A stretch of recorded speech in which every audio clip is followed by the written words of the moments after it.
இங்க ஒரு தீவுல தனியா மாட்டிக்கொட்ட பொண்ணு நிறைய மீன் குட்டி பிடிக்கிறா. அந்த மீனெல்லாம் இவ சாப்பிடுவான்னு பார்த்தா, ஆனா அதெல்லாம் நசுக்கி கடல்ல தூக்கி போடுறா. அந்த கடல்ல தூக்கி போட்ட மீனோட வாசனை அந்த கடல் முழுக்க பரவுது. அதுக்கப்புறம் இவ ஒரு ஈட்டியை செஞ்சுக்கிட்டு, அப்போ ஒரு பெரிய சுறா வரும்போது அதை குத்தி அதை பிடிச்சு கொண்டு வரா. பிடிச்ச சுறாவை இவ சாப்பிடுவான்னு பார்த்தா, மேல ஒரு கயிறுல கட்டி போட்டுறா. கட்டி போட்டுட்டு ஒரு பள்ளத்தை நோண்டி அது கீழே பதுங்கிக்கிட்டு அவனை யார் பிடிக்க வரான்றத பாக்குறா. அப்ப பார்த்தா கடல்ல இருந்து தூரமா ஒரு மான்ஸ்டர் ஒண்ணு வருது.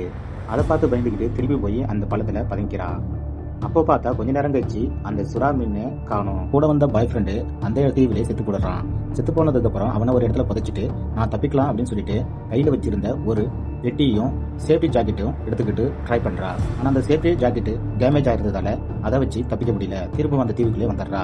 திரும்பவும் எப்படி அன்னைக்கு நைட்டு நம்ம தங்குறதுன்னு சொல்லிட்டு ஒரு மரத்தை படைஞ்சு அதுல தங்குறா. உடனே திரும்பவும் அந்த நேரத்துல ஒரு பெரிய மாஸ்டர் திரும்ப அந்த சுத்தி இருக்கிற இடத்துல பயங்கர சத்தத்தோட அங்க அவளை பயமுறுத்துது. விடிஞ்சு ஏஞ்சு பார்த்தா அந்த இடத்துல இருந்த அந்த மரம் உடைஞ்சு போயிருக்கு. அப்போ தூரத்துல கடல்ல இருந்து ஒரு பொருள் மிதக்கிற மாதிரி அவ கண்ணுக்கு தெரியுது.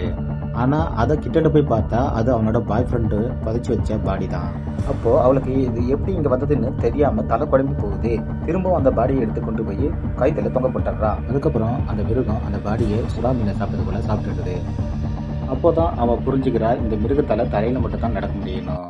அதனால அவ உயரத்துல ஒரு ஊஞ்சல் கட்டி நம்ம தங்கிடலான்னு தங்கிடுறா. ஆனா அதையுமே அந்த மிருகம் சேதப்படுத்துகிறது. இது போல இன்ட்ரெஸ்டிங்கான ஸ்டோரி பார்க்க எங்களோட சேனல் சப்ஸ்கிரைப் பண்ணுங்க.